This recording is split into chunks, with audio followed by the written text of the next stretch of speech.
Welcome back, friends. It's another episode of The Mindful CEO. I'm your co-host, Chris Angell, here with what would I call you, Aaron? Our other co-host, our friend, Sure. Aaron Hendon. There we Hello, go. Aaron Hendon. Friend of the show. Source of the show. Friend of the show. Well, it's another episode. We have a guest today. I have the privilege of introducing Larry Kendall. Larry, I was with you last week in Fort Collins, or 2 weeks ago now. I can't remember. Taking your ninja installation, ninja selling. And it was awesome for me. I've been around real estate for 20 years in different capacities, and your training is heartfelt. It's human. It's simple. Anybody can implement it. And it was a joy to be in it. So excited to chat with you today about mindfulness in business. Welcome. Well, thanks, Chris. Thanks for inviting me on your program. Yeah, absolutely. I mean, maybe to kick things off, I'd love to hear, you have a background in Aikido. I don't know, how far up Aikido did you ascend?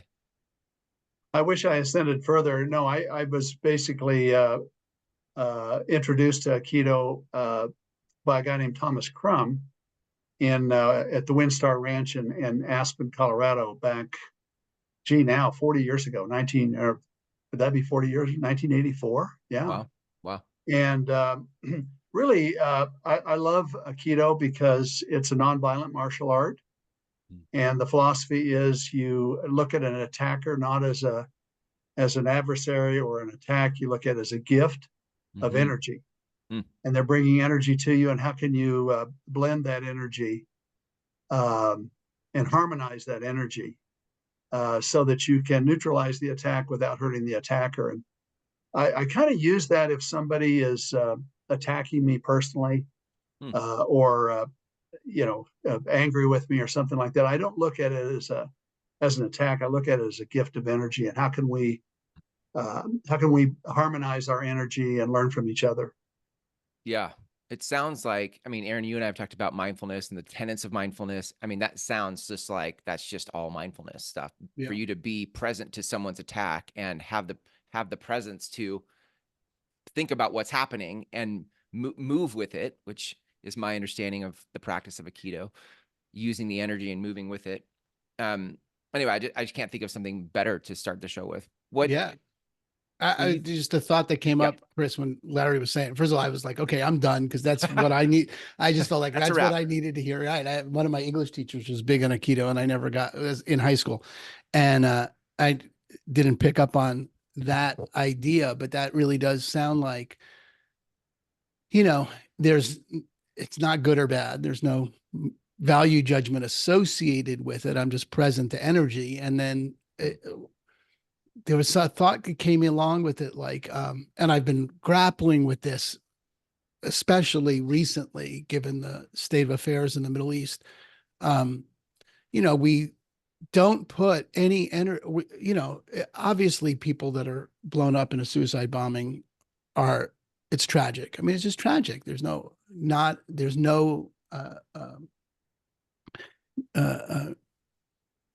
mitigation of the horror of that.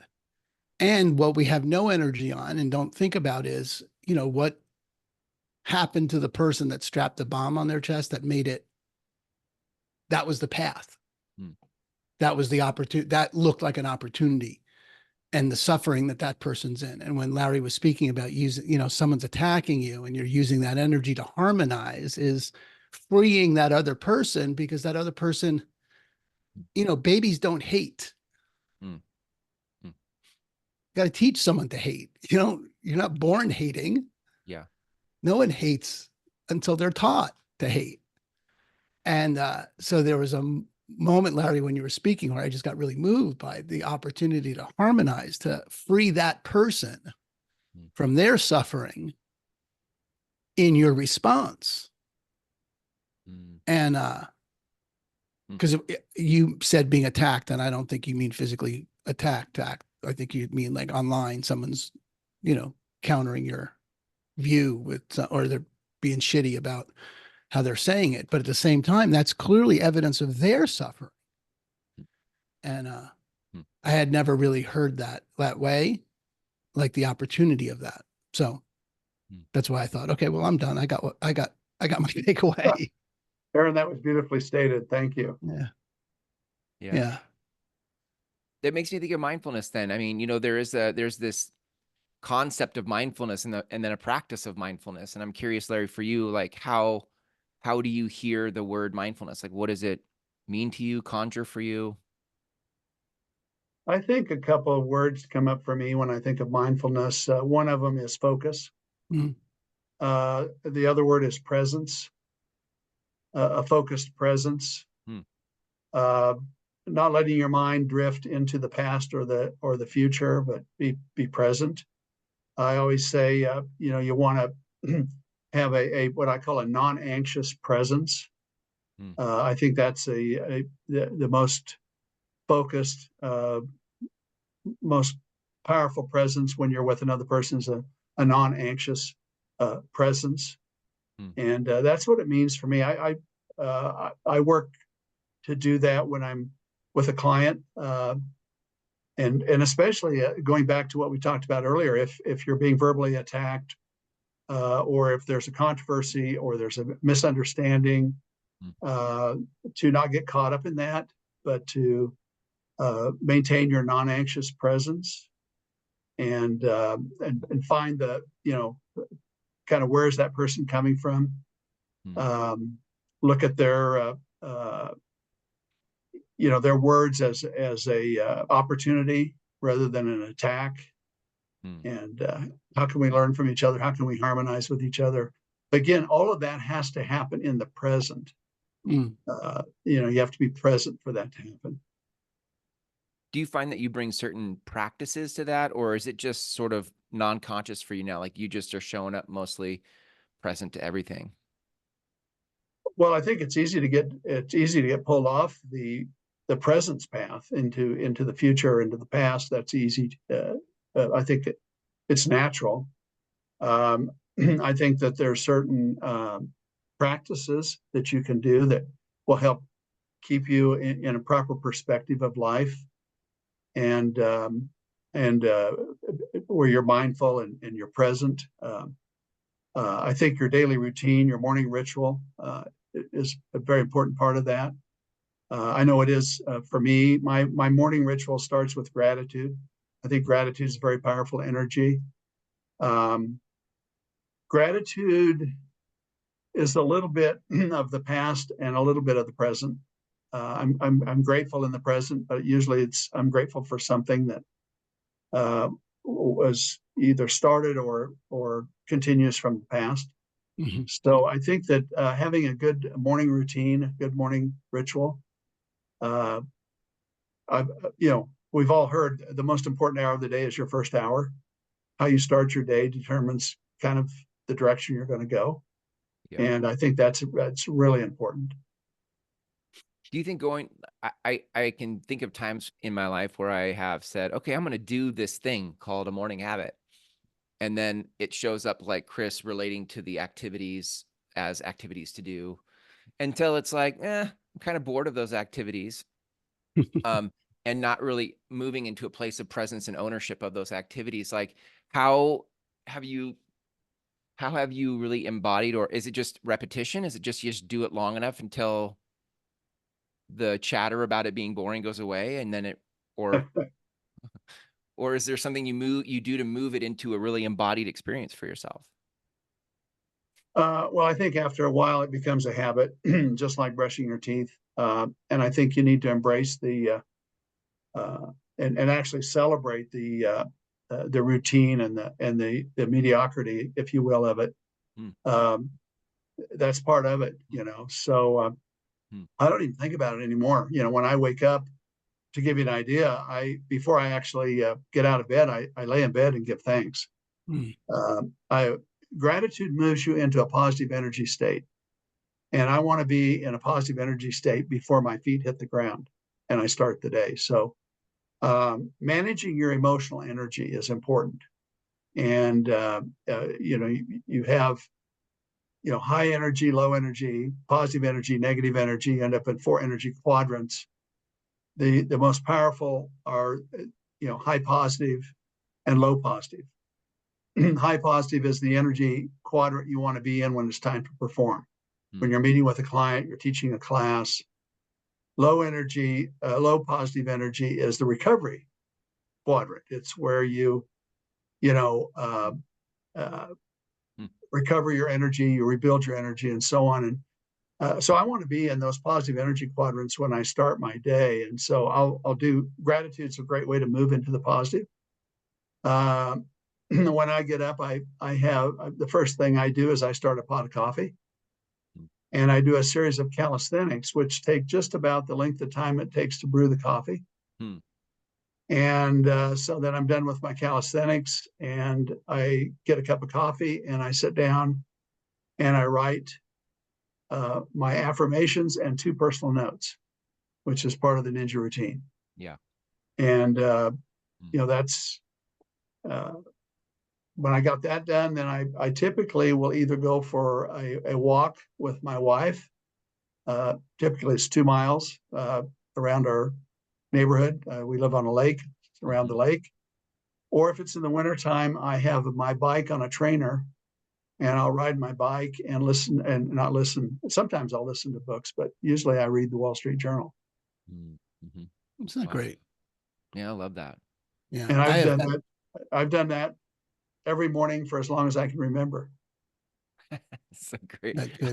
It sounds nostalgic. I'm just like, oh wow. I feel like I just was like watching a movie of somebody who is, taking on life and living their routine.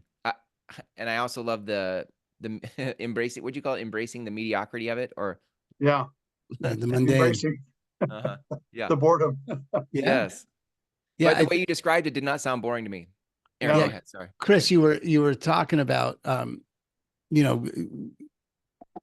it just turns into another thing to do, right? It becomes, and I've been taking notes. That's if I'm looking down, I'm like, oh yeah, that difference between lip service gratitude, which is, thankful for my car, my truck, my wife, like write it down in a journal. Okay, I did my gratitude for the day.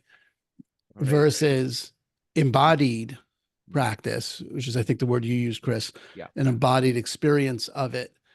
And, that's what Larry's pointing to. I hear, Larry, is the opportunity to be present to it. You've got to be, gratitude as an idea is interesting.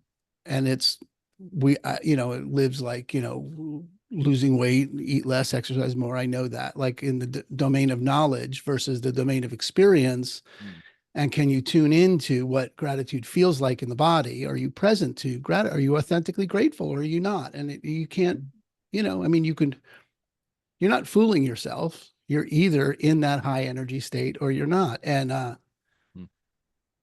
it left me with the other thought, Larry, came up in that is, the other half of that quadrant, negative energy, high and low.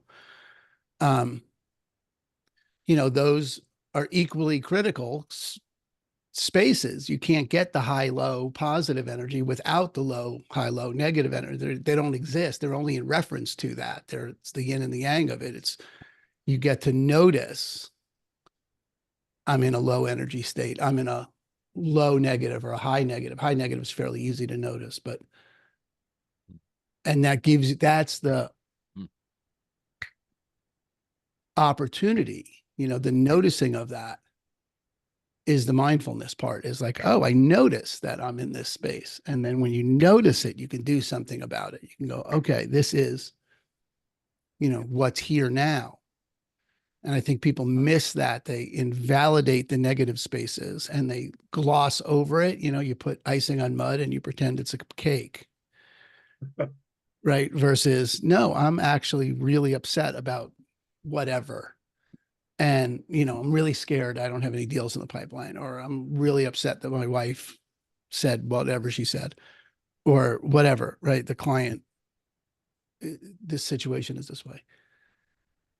And if we're not taking the time and the space to acknowledge and give those negative sides their experience, you can't switch to a high negative state. It's all going to be icing on mud. You got to really deal with, okay, this is what's here now.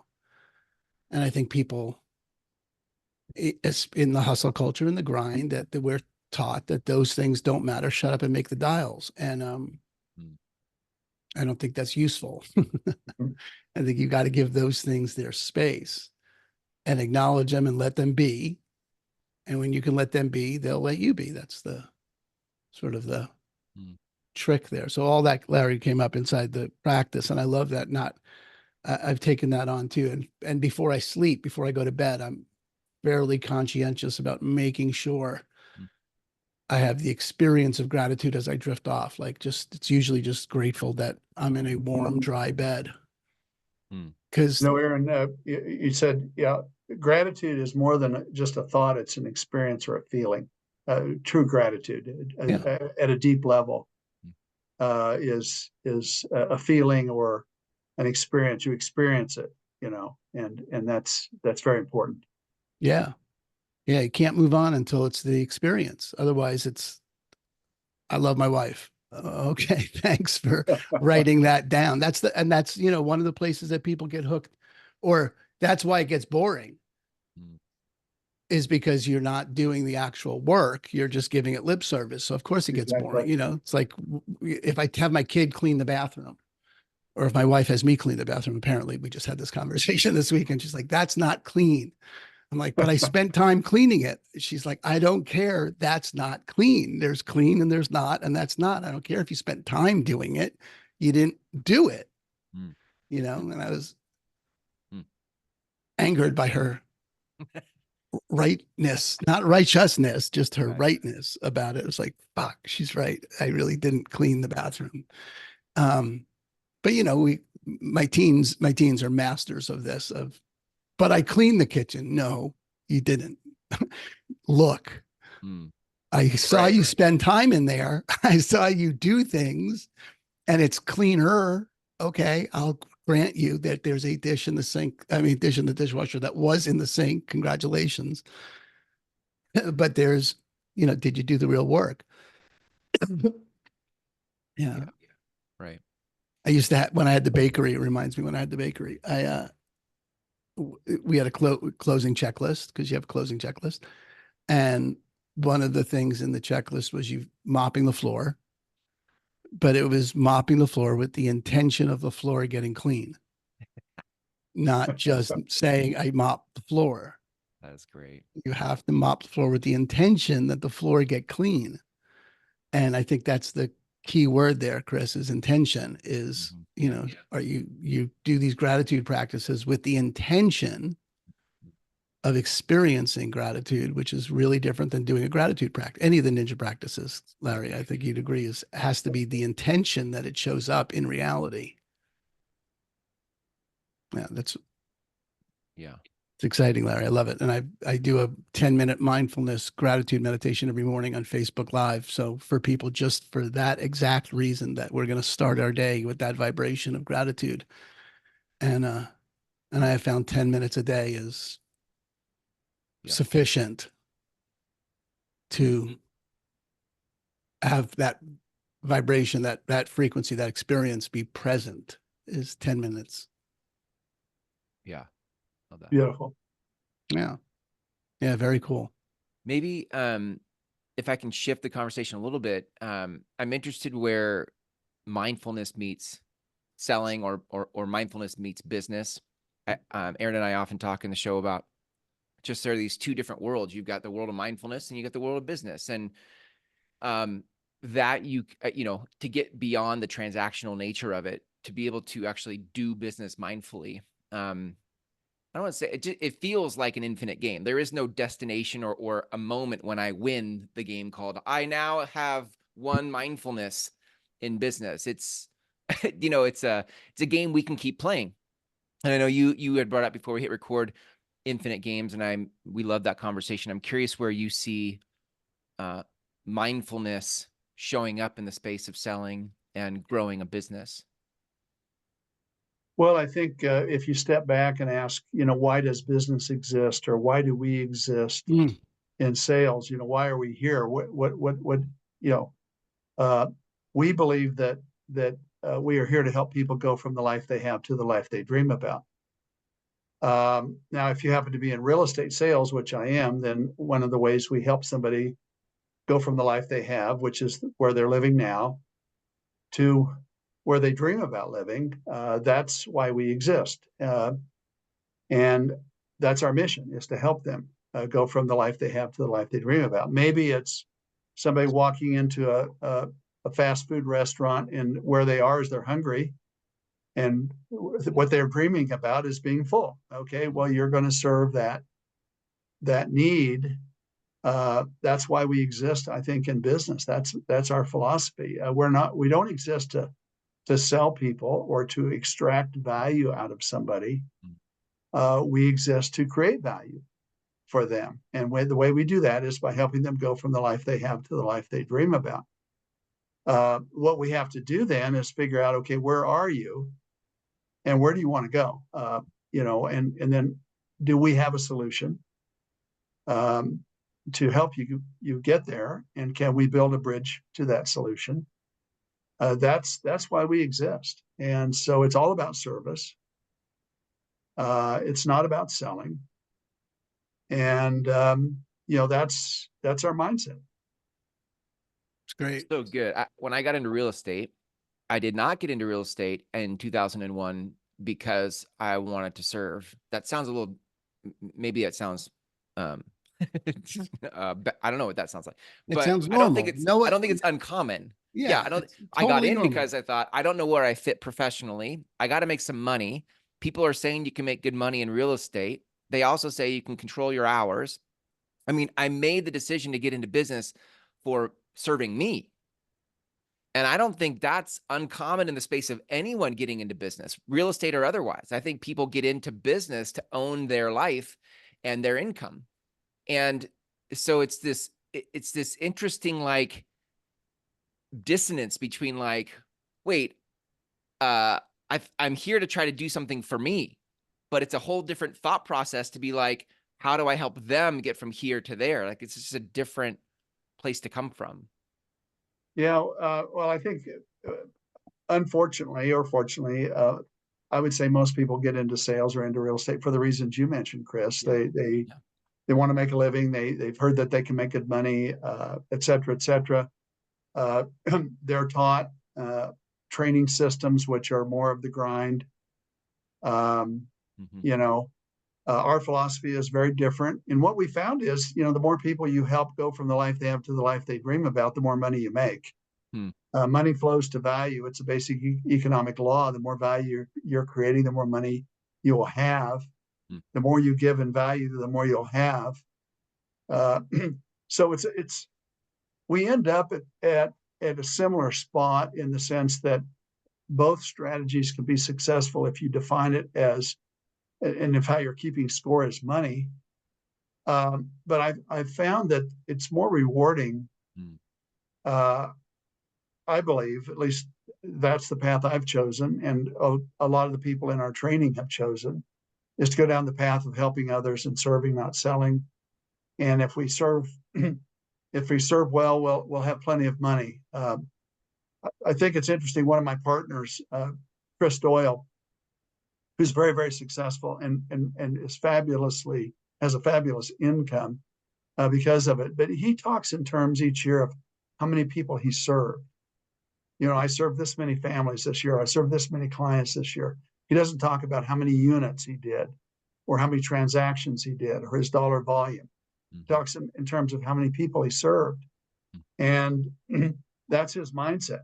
And as a result, he's one of the most successful real estate people that I know, not only in his income and his dollars, but also in his life, because he's found a way to do that and still have a life. Yeah. And the other thing that it does for him is he doesn't burn out on it. What I've observed with a lot of what I call the grinders is they get the results for a while, but then once they've reached some sort of level of income or wealth, they cash it in and they say, I'm done with this. I can't keep this up the rest of my life, doing it this way. Whereas if you're serving and you enjoy it, it's a career. Wow. It's a life. It's more than a career. It's a lifestyle. Yeah. And this is, I was just writing a blog post about this morning. That the difference between family served and unit sold is, I mean, it's a on one hand, it's a semantic trick. It's the words you're using to do it. But to say it's a semantic trick, it's interesting because it points to, so people say it's just semantics, half full, half empty, get to, got to, the difference between I get to do something and I got to do something, gives a different life. But the just semantics part, I think, points to the just is there, is the adverb is there, is generally assigned to the semantic part, like, oh, it's just, it mitigates this. Well, it's not real. You're just using a different word for it. Mm-hmm. But that you got to pretend to have that be the case. You have to live like we're not semantic beings. You have to live like everything we do isn't semantics. You have to live like, I mean, the Heidegger quote that language is the house of being is the point. We don't live a life outside of semantics. We don't have anything outside of semantics. We don't have anything meaningful outside. Meaning is semantics. So the just in that sentence, because I've hated that when people say it's just semantics, I've been like, I don't hate a lot of things, Larry, but I hate the Yankees and I hate it's just semantics. That's about it. And, but as I was writing, one thing I sorted out for myself is that adverb just can actually apply to not the semantic nature of it, but the fact that it's just semantics, meaning how easy it is to shift. Because you're not talking about building an underwater city for antelopes. You're not talking about something complex, difficult, heavy. It's just semantics. You could just switch how you talk about it. And in the just switching how you talk about it, you shift the life you get to live. The moment you shift from, I got to do this to I get to do this, you have a whole different reality to live in. It's just semantics. You can move it instantly. And I think that's where the practice comes in, because we're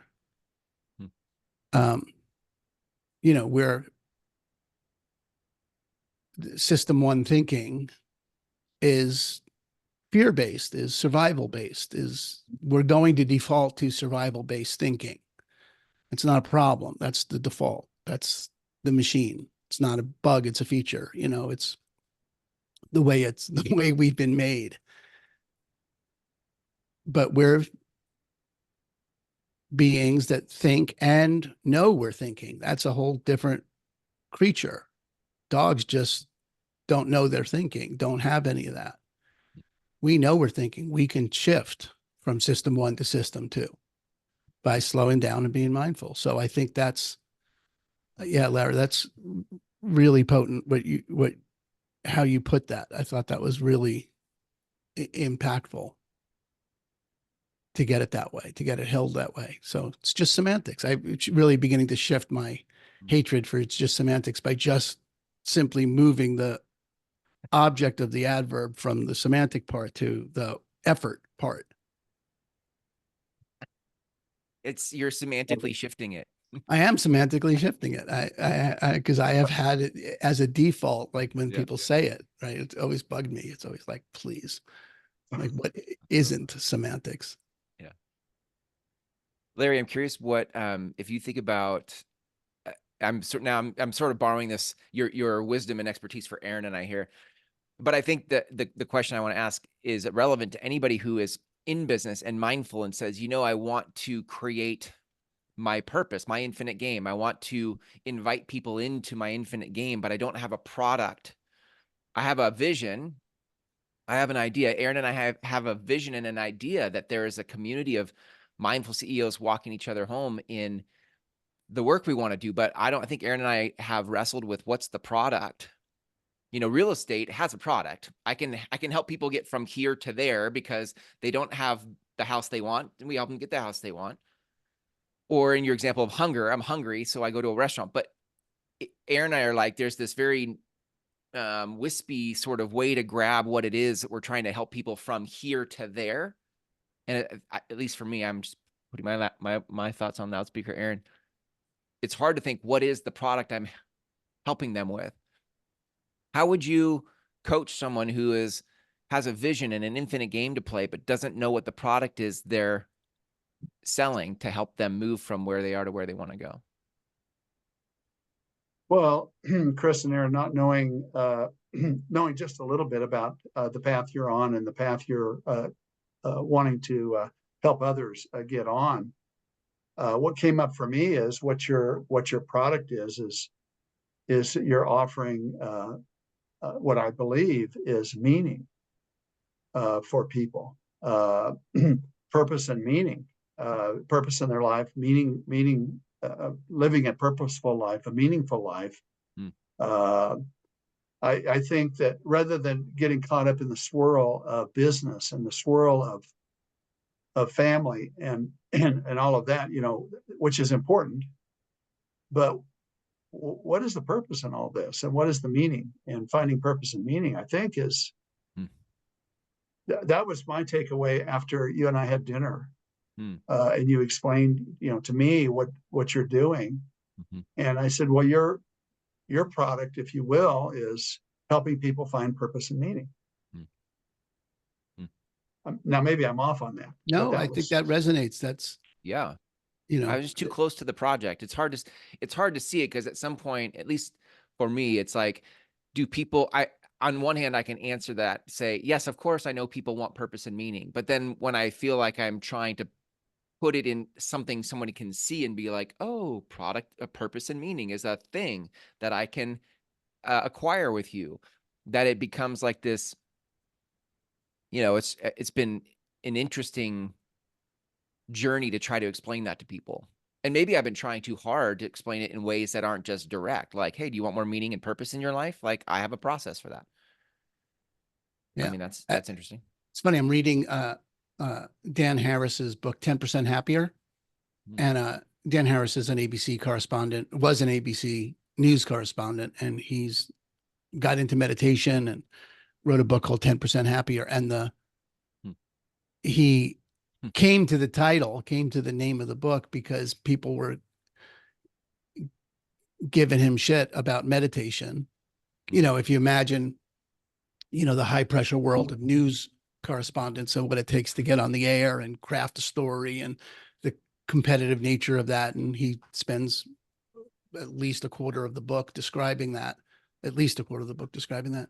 And, it's a very, what is that? Right brain? Analytical? What's the left brain side? Is that left brain? Is it analytical? Brain. Yeah. It's very left brain business, very high energy, type A, world where meditation looks like, similar to, hustle culture. That's the thing we rail against. And people were asking him what he gets out of meditation. He says, well, it makes me 10% happier. And that resonated with people. That was like, oh, I get that. It's not some grandiose promise. It's not, I'm going to change the world. It's not that I'm going to achieve nirvana. It's not that I meditate so that I become an enlightened Buddha and I bring people with me. Not that at all. I do it because it makes me 10% happier. And it was something he could get his hands around. It was something he could own. And it was something that resonated with people. So I do think there is a, Mickey the Dunce sort of version of how we could say this. That's very much like what you just said. Look, do you want to do your work with purpose and meaning? Great. We have something for you. Yeah. It's just something as simple as that. If you'd like to keep doing your work without purpose and meaning, right? But whatever work you do, because really there are very few children think when they're growing up, oh, I can't wait to be a realtor. That's not the vision anyone has. No one gets in this business for that vision. It's funny, Larry, when you were talking, I had this thought of two friends of mine who I'm helped and I'm currently helping the other one through a real estate transaction. We're talking to each other about how happy what a good job I was doing. And she said to me, okay, well, Erica and I came up with a new moniker for you, new job title. Okay. You're a real estate doula. And I thought, oh, that's good. That's good. I help people with transition. And mostly I just tell people to breathe. I mean, that's just keep breathing. It's going to work out, you know? And I was like, yeah, I could get that. That's the kind of service, Larry, that you're talking about, you know, going from where they are to what they want. You know, a doula is like, okay, I'm going to help you with this transition. What's your transition? Where do you need to be? Selling? Okay, great. That's your transition. I'm going to help you with that transition or whatever it is and provide all that. And mostly we just tell people to keep breathing. Wow. So Larry, what's your vision for your work? Like if you now in this lifetime and past your lifetime, like when you look out in the future, what's the infinite game of ninja selling? What do you see there? Well, our mission is to change lives, change careers, and change the sales industry. So when we talk about changing lives, our course is really built around three principles: mindset, skill set, and actions. The mindset piece, I think, is the changing lives piece, changing your life, your mindset, how you run your brain, your belief systems, all of that.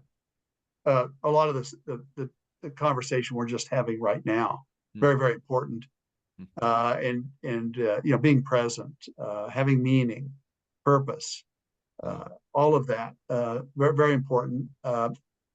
If you do that, then you know that starts to leak into your career, and you start to show up that way in your career, and you start to change your career. You have a different mindset. You have a different philosophy. You know, my philosophy isn't to sell you. My philosophy is, and my mission is to serve you by helping you go from the life you have to the life that you dream about. And then on the the sales industry, you know, for me, too much of the sales industry is the old school extract value, churn and burn. You call it the hustle. And you know, when people think of salespeople, that's the image. That's what's portrayed in the movies.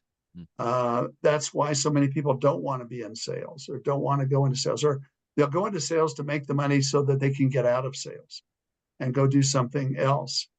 It doesn't have to be that way, you know. We believe that you can serve in a very meaningful way, can have a very large impact in people's lives if you do it the right way. And we're on a mission to try to change the image of salespeople, the reputation of salespeople, and the activities, you know, of how they do that, the process of selling. That's our mission. I love that.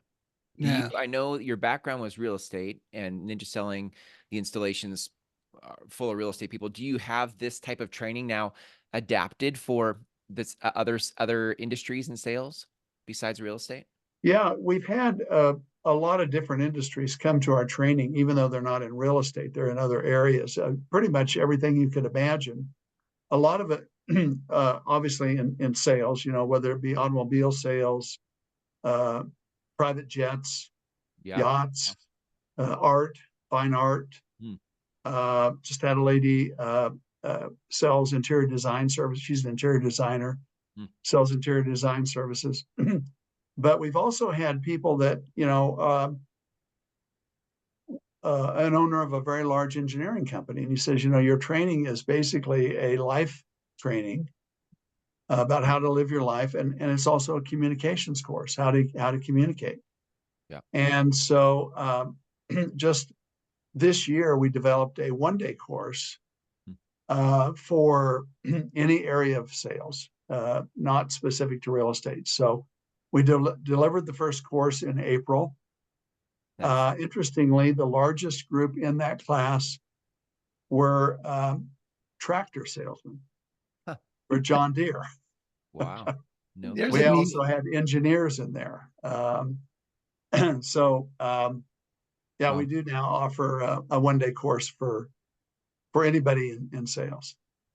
And again, it's organized around the three keys, which is mindset, skill set, and actions. with a ninja spin, Yes.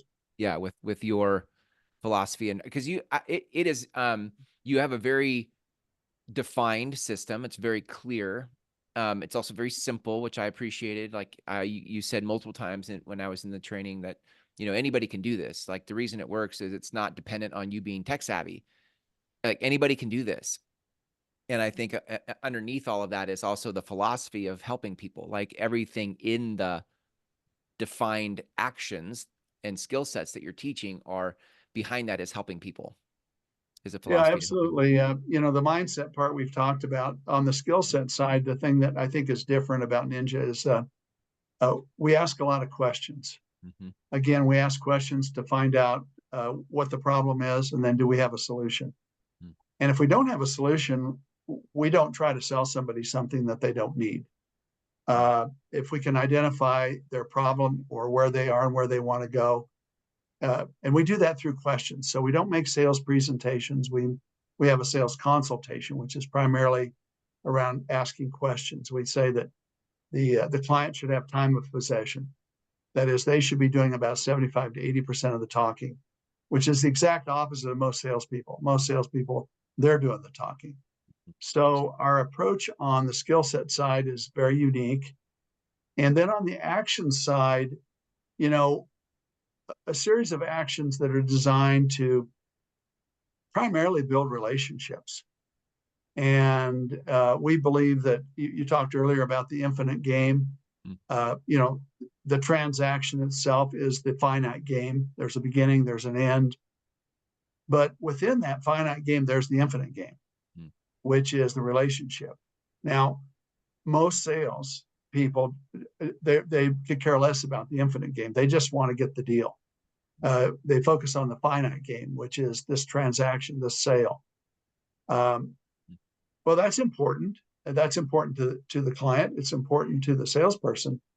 But in the bigger game that's going on, in a larger context, is the infinite game, which is the relationship, which is what generates referrals, what generates repeat business, etc. And so, our philosophy is that we build the relationships, we stay in touch, we help people go from the life they have to the life they dream about, and we discover lots of ways to be of service.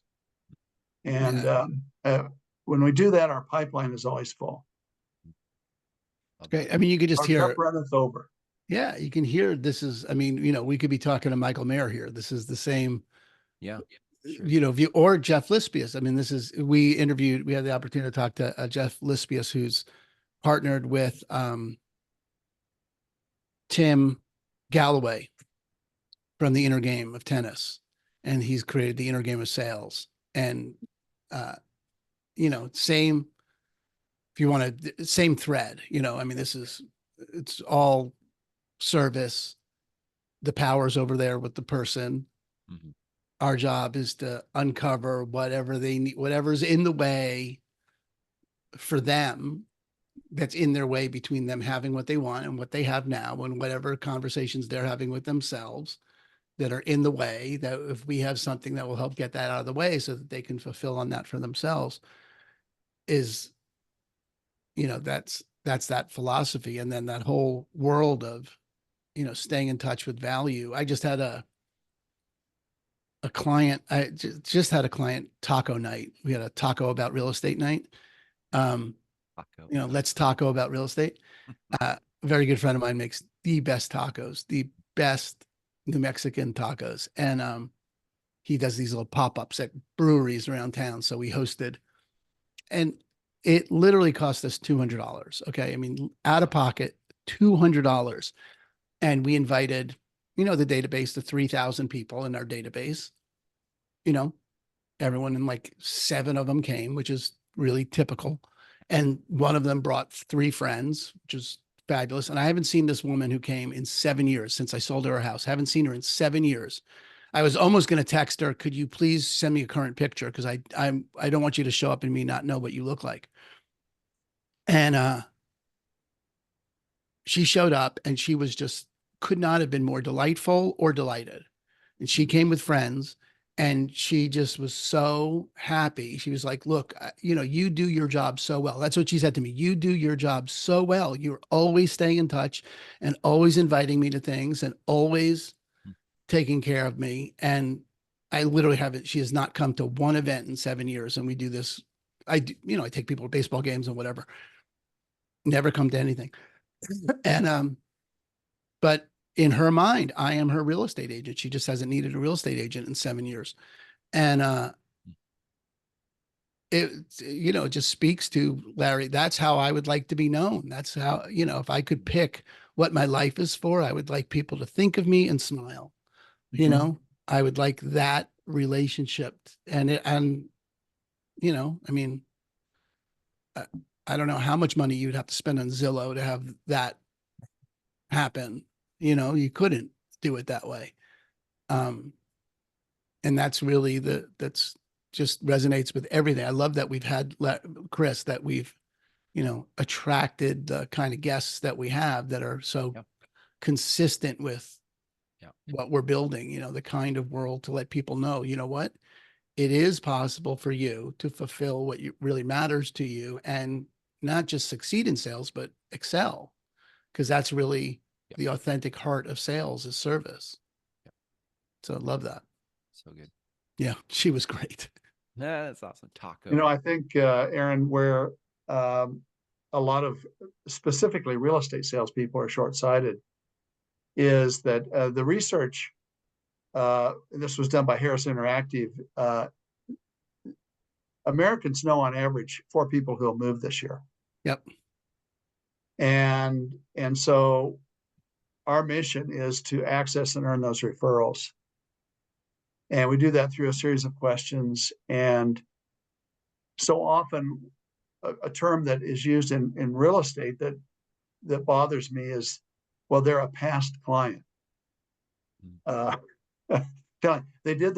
bought their house. They're good to go for the next 10 years. I'll stay in touch, and 10 years from now, we'll do business again. Well, unfortunately, most realtors don't stay in touch. Right. And so they do with rote market reports or something that's completely automated.